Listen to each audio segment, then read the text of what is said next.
पहली बात तो ट्रेडर जो है वो पोजिशनली शॉर्ट रहे, लेकिन इंट्राडे में दोनों तरफ के मौके ढूंढे। मतलब आज भी मैं कह रहा हूँ, आज आपको लग रहा होगा, आप देखिए अब डाउ फ्यूचर से 500 पॉइंट नीचे है, सारे के सारे एशियन मार्केट नीचे हैं, क्रूड $100 पर आ गया है, लेकिन हम कल 400 पॉइंट ऑलरेडी गिर चुके हैं और आज हम एक बार और 200 पॉइंट गिरेंगे। मैं ये नहीं कह रहा हूँ कि खुलते ही, लेकिन इंट्राडे में आपको मार्केट वापस एक शॉर्ट कवरिंग की का भी मूव दिखा सकता है, एक आध मूव तो आ सकता है शॉर्ट कवरिंग का।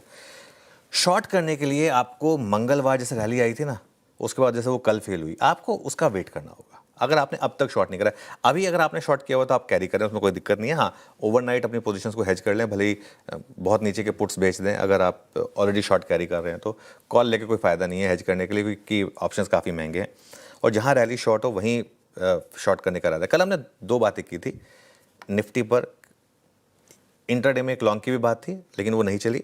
24,300 फेल होने पर शॉर्ट करें और 24,050 तोड़ने पर शॉर्ट ऐड करें, ये बात भी हुई थी। लेट्स बी वेरी क्लियर, ठीक है।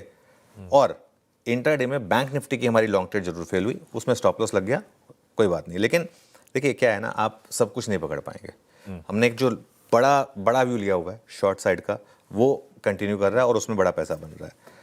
इस बाजार में अगर आपने वो बड़ा ट्रेंड पकड़ लिया, वो काफ़ी है इस समय। और आई थिंक आप पिछले हफ्ते हमने ये बात की थी कि इस मार्केट में शॉर्ट साइड पर इतना पैसा बना है कि जो पूरे साल में आप नहीं बना पाते, और वो कंटिन्यू कर रहा है अभी भी। इन्वेस्टर अगर आप हैं, अब आइए उस पर। हमने क्या व्यू लिया था पिछली बार कि 23,800, अपने पैसे को 4 हिस्सों में डिवाइड करिए, 23,800 पर निफ्टी के पहला ETF पे लगाइए पैसा।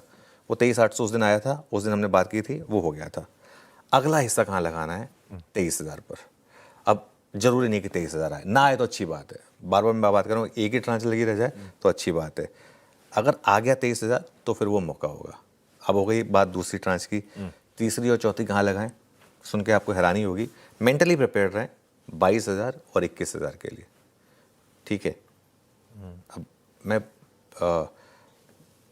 अगेन कोविड के टाइम पे भी हम गिरे थे ना, ग्लोबल फाइनेंशियल क्राइसिस में भी गिरे थे, भले ही उसके बाद वो बाइंग अपॉर्चुनिटी हो, लेकिन एक बार के लिए तो मार्केट आपको मौका दे ही सकता है।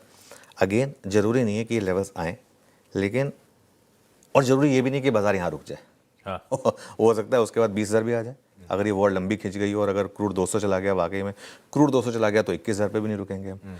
तो थोड़ा सा एक और चीज़ आप कर सकते हैं इस मार्केट में फार्मा में अपना थोड़ा एक्सपोजर बढ़ाएं। पिछले 3-4 दिन से हम काफ़ी फोकस फार्मा पे कर रहे हैं। कल भी ग्लेनमार्क की बात की थी हमने, परसों सन फार्मा, औरोबिंदो फार्मा, लुपिन, इन सब स्टॉक्स की बात की थी। इस स्पेस में अगर एक स्पेस में जिसमें आप थोड़ा सा लेकर कंफर्टेबल हो सकते हैं तो वो फार्मा है। पैसा सिर्फ यहाँ बन रहा है इस समय, और थोड़ा सा अपना एक्सपोजर जो है ना, अब बैंक्स, खासतौर से प्राइवेट बैंक्स और जो काफ़ी वीक हैं, जहाँ FIs की काफ़ी सेलिंग है, और NBFCs, इसमें धीरे धीरे थोड़ा कम करें।